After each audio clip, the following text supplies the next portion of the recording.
Personally, I'm a little heated today. I'm just going to keep it 100 because my boy is being done wrong. Some of you all may have seen when I actually did try to give my man some props on this thing called Instagram, where I was basically like, yo, the Braves will make it if they have a healthy Ronald Acuña Jr. Well, guess what? They don't have a healthy Ronald Acuña Jr., but they do have a problem. And the problem is their manager, Schnitt, also known as Schnitker, is now, whoops, hold on. Oh, what's Frozone? Oh, there you is. What's going on? Is now, hold on, man. Let me move you out the way because you look real cool right now. Honey, where's my super suit? Ass nigga. Hold on. Anyway, yo, so here's the drama going down with Mr. Ronald Acuña Jr. So Ronald Acuña, as of right now, is on the injury reserve list, or the IL as they call it, because he has torn his ACL twice. All right. And so he is not even in the clubhouse. He is in recovery. I don't even think he might not even be in the United States. All right. But this is what happens. So Ronald Acuña in 2019, when he was like 20, there was an instance in which he was not running at full speed on the bases. Now, Ronald Acuña, we've grown to know who he is as of this moment. We're talking Mr. 40-70, Mr. I can steal 40 bases and steal 70 bases and run and hit 40 home runs. We're talking a guy who more than likely would have been the closest one to contend with Shohei Ohtani's 50-50 season if he had made it all the way through the 2024 season as healthy. Unfortunately, he didn't. But this is a dude who that season in 2019 was actually on track to maybe, just maybe, hit the 50-50 because he had 41 stolen bases and 38 home runs. But for some strange reason, we feel that right now he may be underappreciated because over the weekend, he said some things about the fact that he was treated differently. And here's what I want to show y'all. So this is Ronald Acuña back when he was a bit of a rookie. And as a rookie, he did not run the bases out all the way in one instance. Let me show y'all that instance real quick. It was very stupid. This one instance he didn't run all the way out. There it is. BM, check it out. Uh-oh. Dang, did I miss it? Okay. Production not working out that well this morning. Boo, boo, boo, boo. So I want y'all to watch and tell me if you see anything different or notice anything really different about these two plays. So let's check this one out first. So Ronald Acuña Jr., BM. In this particular instance, gets hit. Hits the ball. BM. Walks a little bit. All right. Yep. Cool. All right. He's trying to pimp it a little bit. You know what I'm saying? He out there like, all right. Oh, so he didn't run all the way to the base. Because he didn't run all the way to the base, he ended up getting called out. Well, he ended up having to stay at first base instead of going all the way to second, which he probably could have. All right. I don't really have the video the way I wanted it to. All right. So, yeah, but we ain't see him running. Yeah, well, they didn't. I'm sorry. I was telling y'all I tried to find it before this, but I couldn't find it. So this is what happened, however, this weekend when Ronald Acuña was not on the team, of course, but was at least in attendance on the screen. It's not going that way.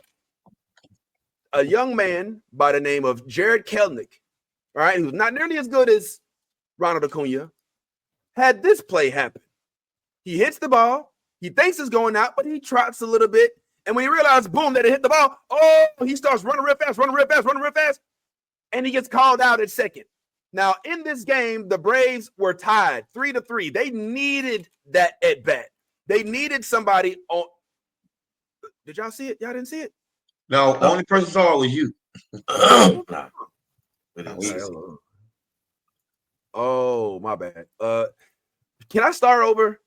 Yeah, for sure. Let me just all right, hold on. Let me just all right. Hey, all right, y'all. We're gonna go ahead and rewind a bit. You know what I'm saying? We're gonna get that bit right back on track, and we're gonna go ahead and do it like this. Welcome to the Stand Up Sports Bar. All right. Hey guys. See, this is what happens when you let the production guy have a day off, man. You got. This is what happens. Yeah, this is what happens when the production guy is thinking about quitting. I'm sick of this. I gotta do everything. Yeah, I need to. All right, I just need to regroup for a second. Just give me a second. This doesn't normally happen live. Thank you, Run Be Well, for being there in the comments. I just gotta regroup for a second. Hold on, guys. Hold on. All right, here we go. Let me do this real quick. In fact, this is a little more appropriate right now. That's probably why you. Yeah, I need it right now. Hey, it is what it is, bro. It's gonna be one of them mornings. Yeah, fuck it, man. I don't even give a fuck. It's a muffled bed this morning, y'all. I gotta understand. Hey, fuck it. Yeah.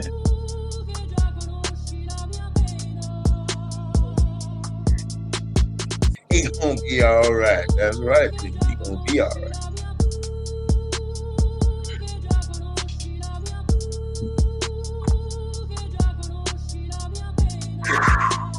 All right. Let's get this cranked up one more time. Let's try this once more. They call it smoking comedy. And then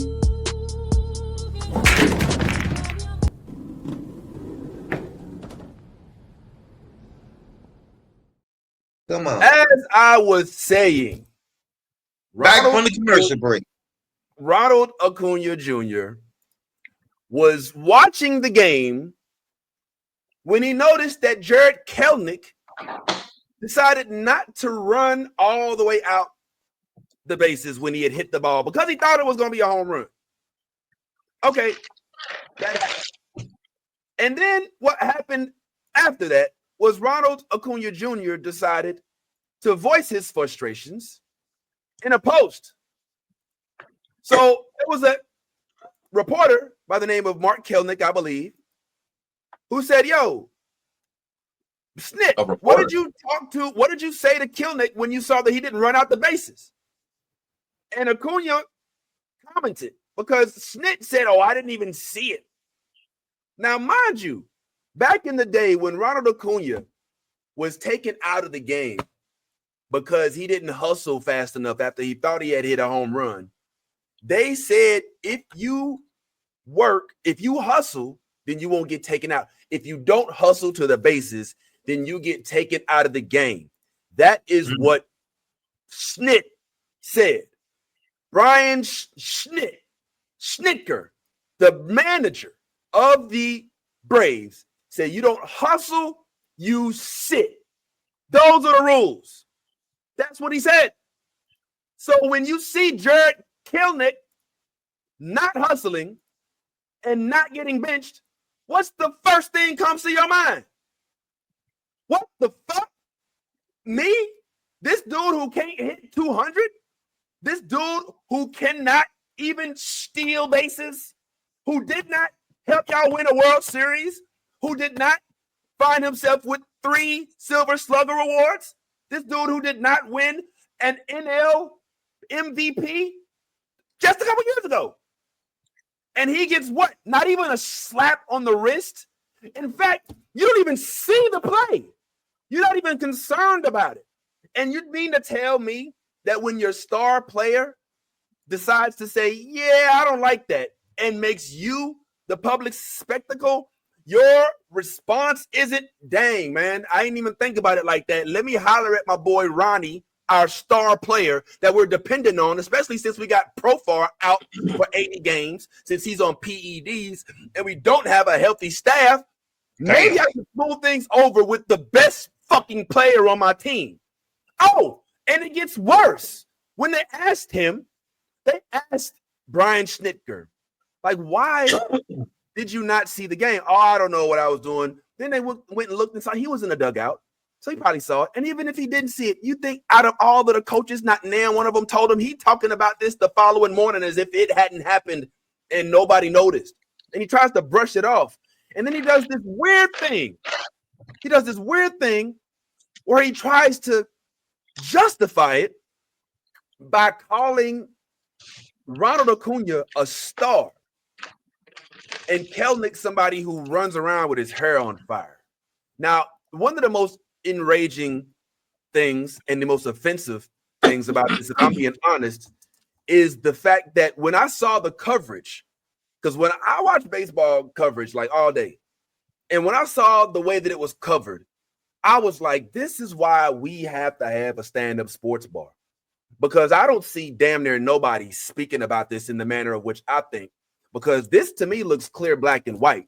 This looks like the pure manifestation of white privilege, unfortunately. And even if that's not what it is, the optics schnit is what you have to be aware of. You're in Atlanta. You're not in Birmingham, homeboy. You're in a city that is dominated by black faces. And so when Ronald Acuña puts you on blast because that's his right, whether he gets suspended or not, it's because that's the only tool he has to fight back. He don't even much speak English all the way. He's just now learning how to get English fluent. So yeah, if he sees an injustice, he's going to call it out so that it don't happen to not only him, but anybody else in that clubhouse. Marcell Ozuna also got benched. Hello. But Kelenic, no benching.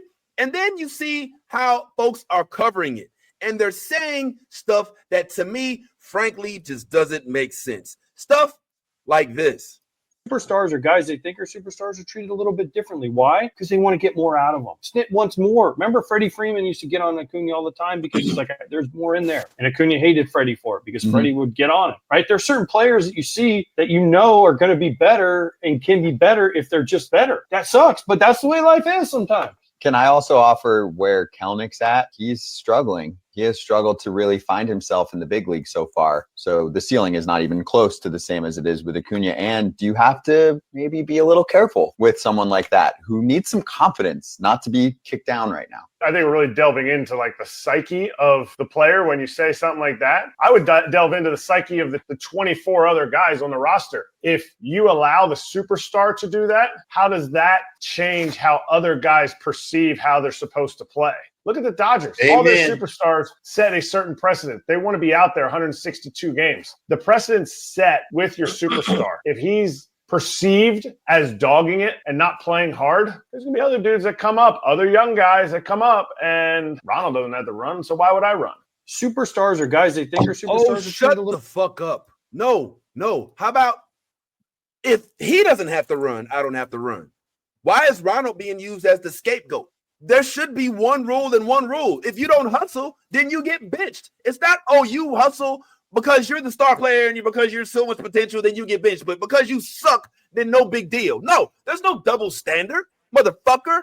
If you say if you don't hustle, then you will be benched, then you keep that shit consistent regardless of how bad the player is. I don't give a fuck about he needs his confidence. He's not already doing that great. You're babying this. This is literally, am I the only one seeing this? Am I the only one seeing this? This is gross. You're the only one commenting on it. All right. Okay, please. I'm going to say it like this. I kind of agree with them, and I definitely agree with you. The thing of it is, let me ask you a question. If you was the coach, yes, how would you have handled it? I would have benched him. I would have been like, he did what? So you mean to tell me that a guy who's not even hitting 200 right now didn't run all the way to the base because he thought it was going out? Oh, no. You're benched because that's what we do on the Braves. So you're going to bench your star player. Azuna. You're going to bench. Just what you're telling me is you're going to bench your star player. No. You're not listening. You're not understanding. Okay. The star player was not benched. The star player right now isn't even playing. The star player, Ronald Acuña, is actually hurt. He is tweeting on Twitter. He tweeted. This is what he did. I'll show it to you. He said, hey, if it was me, I would have been benched because that's what happened to him. When they saw him not run to the bases, they benched him. Let me show you what happened again. This guy right here, Jared Kelenic, he's not Ronald Acuña. This happened over the weekend. He hit the ball, thought it was going to be a home run. It wasn't. There were 3-3. Score was 3-3. It wasn't. He tried to run, got called out at second, lost. Okay? He didn't get reprimanded. He didn't get called aside. He didn't get benched. When it happened to Acuña, they put him on the bench. They spoke out about him in a press conference. When he did, they said, if you don't hustle, then you will get benched. And that should be the blanket rule. It doesn't apply to him, but not everybody else. And so when Acuña's home trying to recover to a team that evidently is treating other people better than him, he's saying, yo, what the fuck? And he says on here, look, if it was me, I would have been taken out the game. And he had to remove this because somebody got to him. And the whole baseball world, because it's so lily white and so incomprehensive of issues of this sort, are trying to put Acuña on the hot seat as if he's the one that's wrong in this instance. And I just don't think that that's the case. I think Acuña I think has he a voice. just pointed out. He just And pointed this is out. nothing new. It's like Right? white supremacy. They're gonna dog out the brother and uplift the white guy. That's the way it's been in every sport. Now, I'm going to say this. As much as I don't know Snit and I don't know what is in his heart, I can't speak to whether he's racist or not. Like, you know, that there's like overt racists, like the ones that hang the flags, and like, and then there's like the, you know, I don't even, you know, all shucks grandpa, you know what I'm saying? I feel like Snit is more of a all shucks grandpa, just from a different generation, don't even realize what the fuck, but that doesn't excuse it. Doesn't excuse it. You know what I'm saying? For me, from my standpoint, it doesn't excuse it. I mean, just because I can recognize it doesn't mean that it makes it right. And I think that what Ronald Acuña has done is he's exposed the type of bullshit that some of the black players may have to deal with in the dugout. And everybody's like to point to the fact that when Ozuna was doing bad, Ozuna, I took you to see Ozuna. Yeah. We saw Ozuna in person.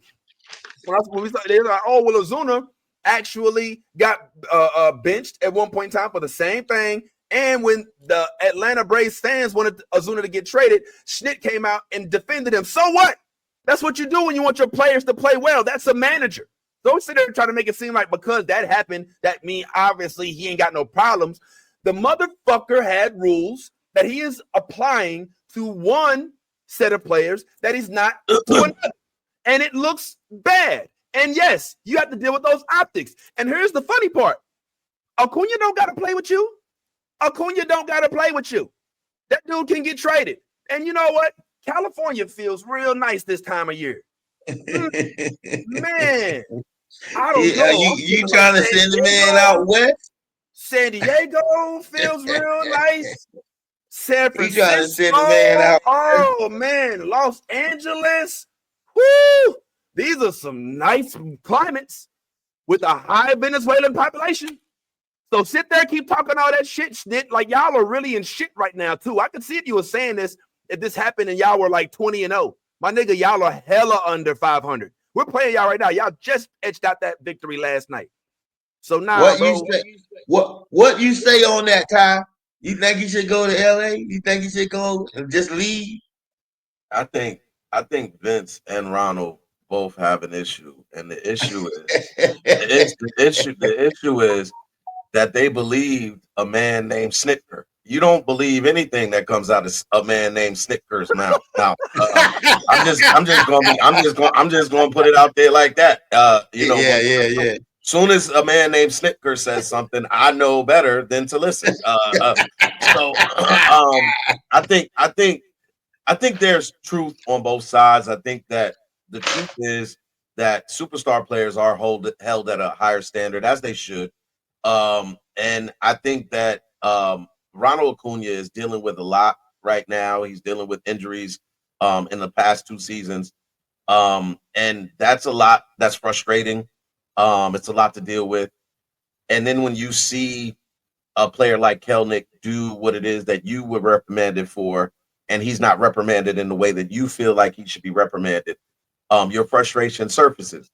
And I think that as a coach, Kelenic is not held at the same standard as an Acuña because Kelenic is not the same type of player that Acuña is. If I'm the coach, I'm just happy that Kelenic made contact with the bat. You know what I'm saying? Like I'm not looking, you know what I'm saying? I'm not necessarily the coach in that instance said that he wasn't paying attention. And I believe him. Because He probably thought this was just going to be a strikeout or a fly out or whatever. There was no expectation for Kelenic to hit a home run. Kelenic's been in a slump. There's nothing that has shown that he's I mean not that he's not capable, but there's nothing that shows that he's on a hitting streak or anything. He's in a slump. So sometimes as a coach, when those type of players get up to bat, you're just kind of waiting for them to get up and get out so the next player can come up. You're hopeful that they make a hit, but it's not an expectation for a Kelenic. Ronald Acuña is the star in Atlanta. And when the other like when you do see those players that do not have the same potential or do not have the same talent as a Ronald Acuña, but also do look at him as the leader on the team, you do have to sometimes come down a little harder on the superstar than you do on those role players, because again, these are role players who are there to support the superstars. So I think as much as Vince, you want to make this out to be a bigger deal than it is, I don't think it is. I think that again, if Ronald Acuña is as upset as he posted about, there are options, and you did list them. There are options. There are great teams out west that would love to have your talents, even if they only get them for 20 games out of the season, because he has, at this point, we can label Ronald Acuña as injury prone. This is the second season.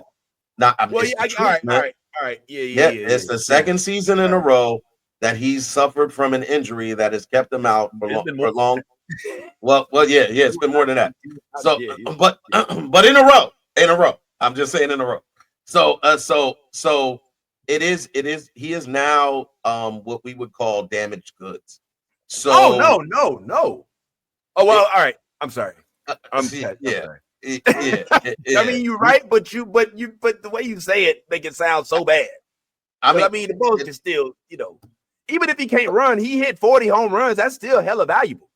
Yeah, but that okay. So you're looking at his potential, which we all are, right? But we also have to acknowledge that potential only actually, exists if he's on the field able to play. So if he's not on the field or able to play, then what you have is I'm not going to say overpaid, because I don't want to channel this man's money.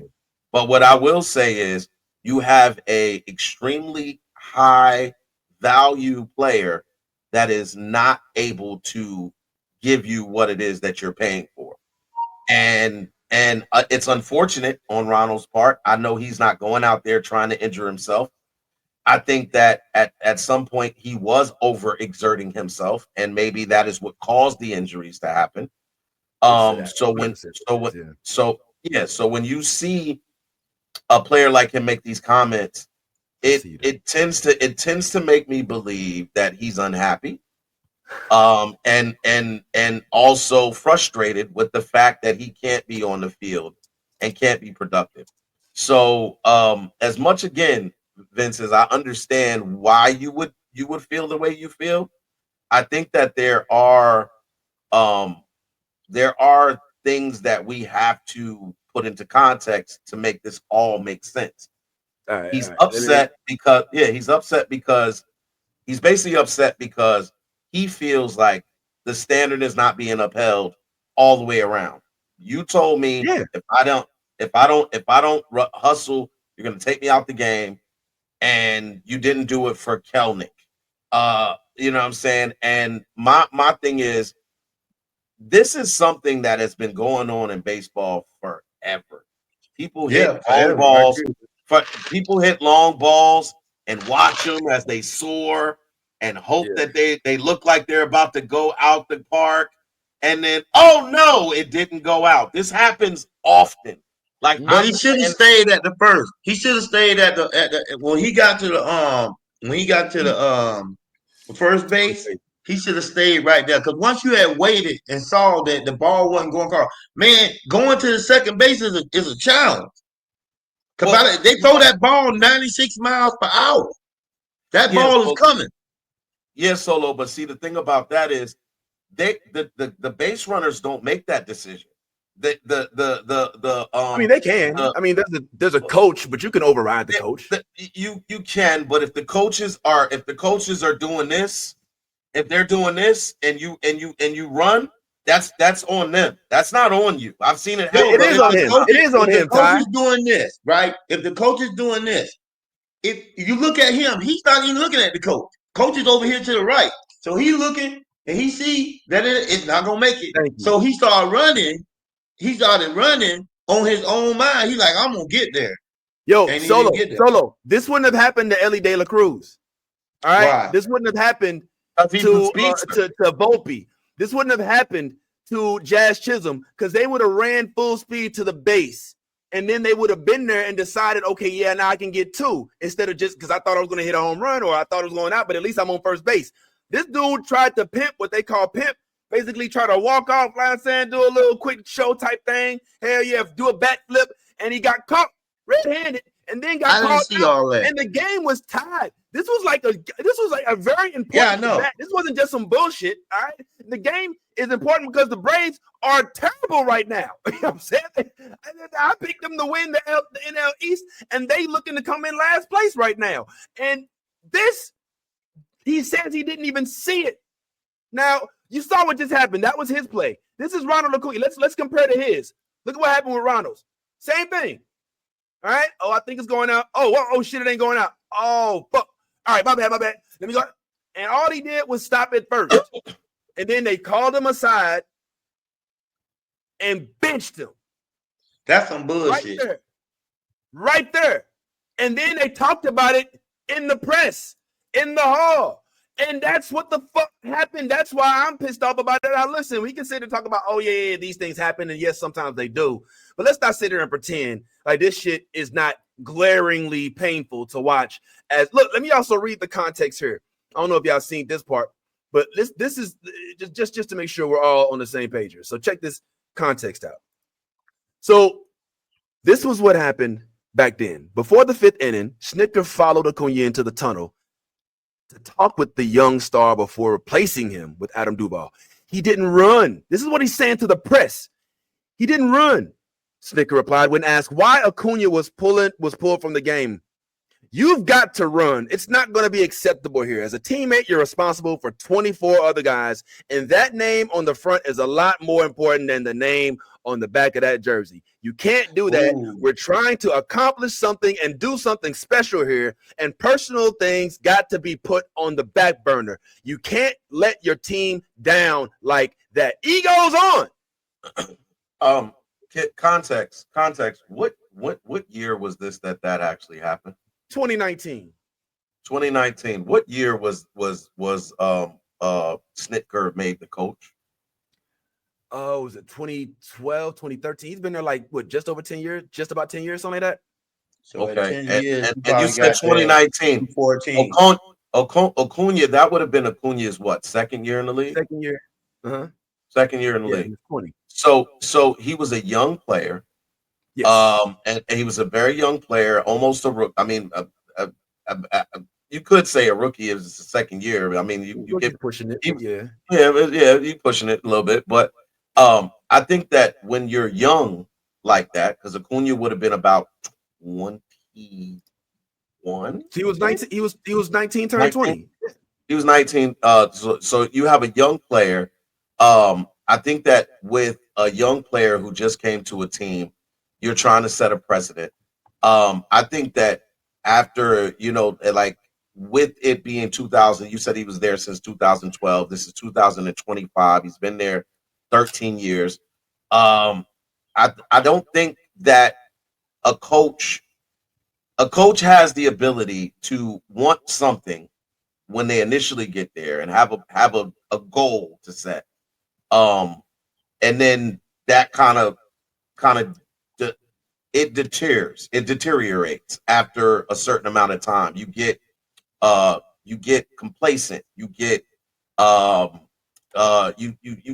start to lose the luster and the ferocity that you have at when you first become a young coach. I think that this coach now realizes that the Braves team this year is not nearly as talented as Ugh, that's him.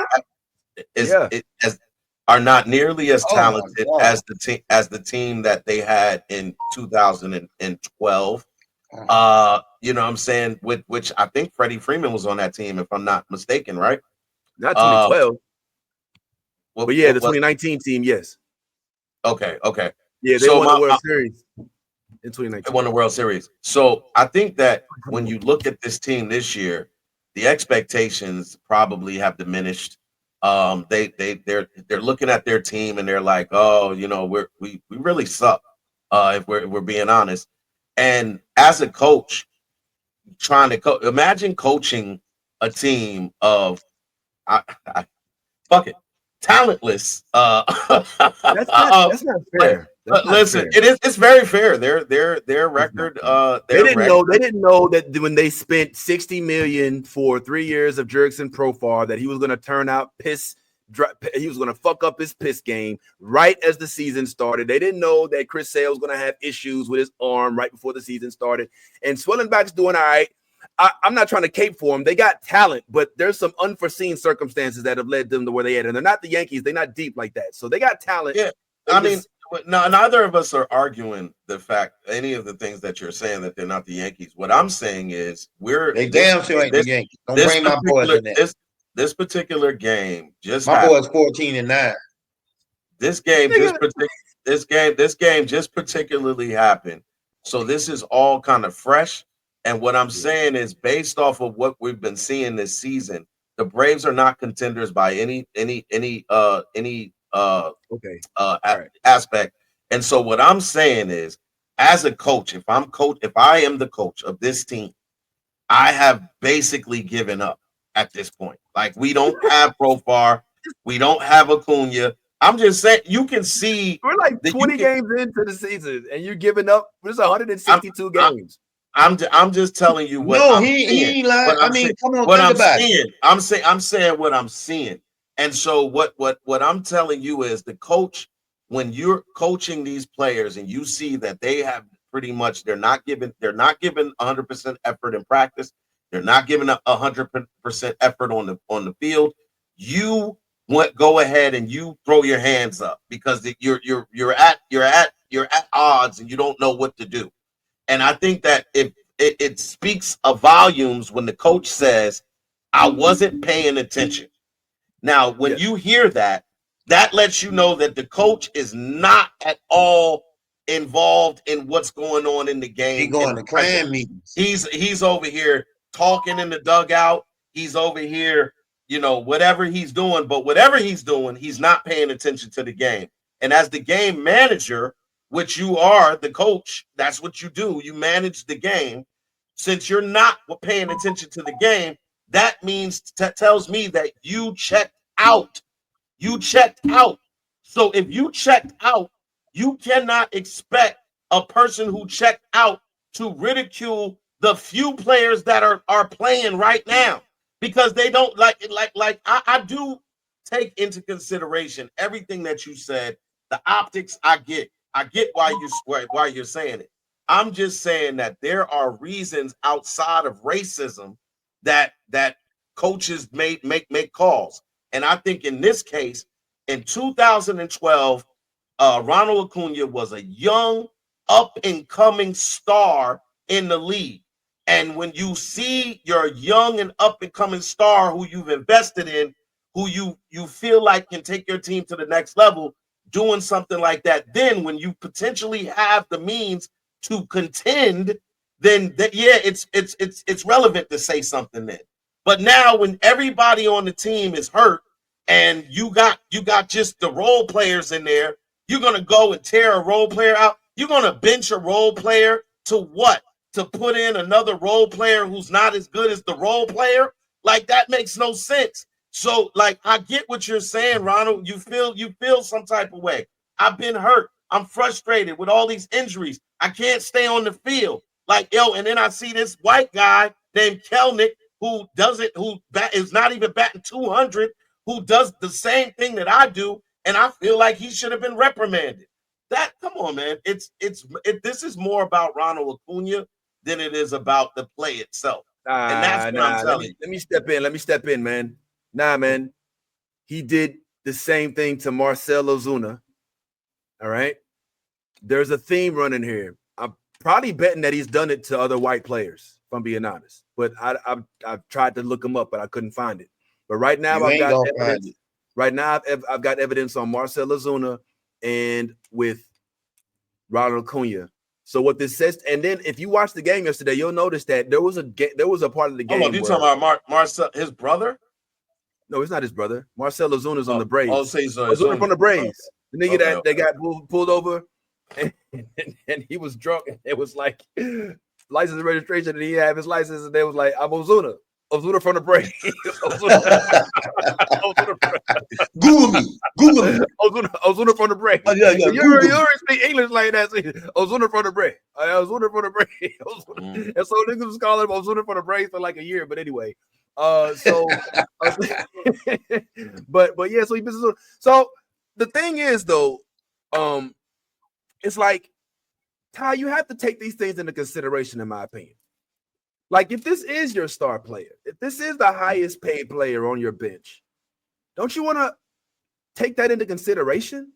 Like, what? when you come out and make statements like, if you don't hustle, then you get benched. That is not a Acuña only statement. That's a statement that feels like it applies to the team. And then when you see one person who does not even match your stats just because you wasn't paying attention, because what? He's not as good as me. So my problem, the reason I'm getting consequences is because of my talent.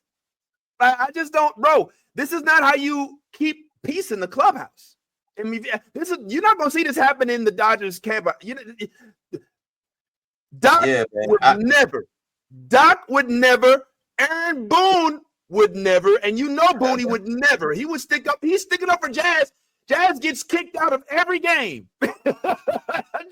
Jazz keeps getting kicked out and cussing motherfuckers out and shit. And Booney never trashes anybody. He doesn't. Yo, but if you really done better. That's a different coaching style, first of all. Yes, and these are winning teams. Yes, they are winning teams, but they also are talented players that you're naming. We're talking about one of the guys that is at the bottom of the lineup in Kelenic. I don't even know the guy's name. Why does that make it okay? No, because stars are held at a higher standard. And why is that? Because they also get privileges that the role players don't get. So LeBron James, for instance, is a superstar athlete. He's held at a higher regard than a lot of other players. That's why when LeBron has a bad game, we ridicule him, tear him up, do all that. Oh, LeBron didn't play well the other night, and so the Lakers lost. And but we're not talking about the Austin Reeves. We're not talking about the Goodwins. We're not talking about the Hachimuras that all sucked as well. We're talking about the LeBron James, because that is what superstars are held to. They're held to a higher level because their talent supersedes that of a regular player. So because that is what it is, you also are afforded privileges. You get to say what it is that you want to say in the team meetings. You get to tell the coach who to put on in the game at times in the game. Those are things that are afforded to superstar players. So on the flip side of that, you also will catch the hands when it goes bad. This has always been how sports have been run. I don't know why you're taking it and flying with it because it's baseball. As a matter of fact, I do know why you're flying with it with baseball, because baseball's traditionally been known for this type of nonsense. However, I'm saying to you that this is something that happens in all sports. NFL, baseball, basketball, anything that they have superstars and then role players, that has always been the case. The superstars take the brunt of it when we don't win, and they also get the praise when we do win. So Ronald Acuña has to understand, I am a superstar, and this is what happens with superstars. Get over it, or don't get over it, and go put in a request to be traded. That's what you can do. Go somewhere else. Maybe they treat you better over there. Maybe they don't. But crying about it because Kelenic didn't get reprimanded like I got reprimanded back in 2012 is crazy. 2019. That is crazy work. 2012, it is 25, bro. 20. It was all right. Years later. It was 2019. All right. It wasn't 2012. I don't think Ronald. You was said playing you when he said was it. like You said 12. it was 2012. I'm going off what you said. 2019. If I said 2012, then that was a mistake. I misspoke. Oh, okay. It's 2019. Yeah. All right. He wasn't in the league in 2012. But yeah, he was born in 97, so I think he was like in middle school. All right. But Yeah. but the fact of the matter is, it's if your star player, bro, is telling you that he feels like he was slighted, how do you handle that? You handle it. You gotta understand. I agree with both of y'all. I also agree with Ty highly because it's common. It's common right now. It becomes the norm way they do things in baseball. And I understand he got upset about it, but one of his players should have hit him up and say, "Hey, bro, that's the way it goes." And you posting it, yeah, it is what it is, but nah, that's the way it go in baseball. That's the way it go. They gonna call it how they see it at that time, and most of it's gonna be for the white people. And more importantly, Vince, you don't. This is a rule in sports. If you have an issue, we keep it in the clubhouse. We keep it in the locker room. We don't publicly go out and blast the coach or blast the organization or blast whoever.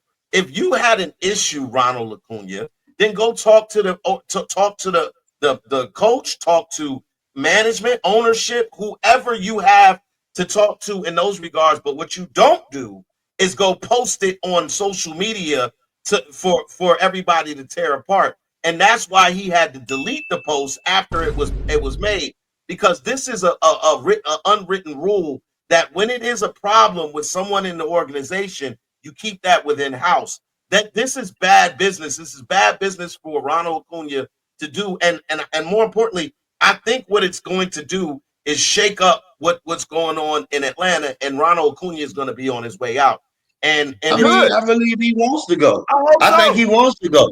Yeah, well, he should get the fuck out of there because this is bullshit. And I mean, it's I cannot sit here and stand by the notion that because he's the superstar, he deserves to be publicly reprimanded. But the shit people that can't really play that good, it ain't really that serious with them. So get over it. That's just how it is. And by the way, when you got an issue about it, unlike when I called you out in public in the press, in the eye of the world, I need you to come and speak to me privately. Get the fuck out. Nah, fuck that shit, man. Hold up. Call him. He is the straw that stirs the drink in that Atlanta clubhouse. And if they get him all pissed off, then they're going to lose Ronald Acuña supporters. And here's what they are really missing. You cannot ignore that this is the Atlanta. This is not Birmingham. This is not Nebraska. This is not some bumblefuck town. This is a minority town. And Ronald Acuña just threw up a black hat as if he's in Montgomery about to throw down with people that wouldn't let him park his boat. This is a nigga who's protesting. This is a motherfucker from Venezuela. Do you know the Venezuelans? You know what the fuck they going through down in Venezuela? So he's tired of getting treated differently. And so he used the one tool he has, which is his voice. And for that, if they can't take it, then yes, he should go somewhere where they understand relations better. Because I'm sorry, I can't separate the two.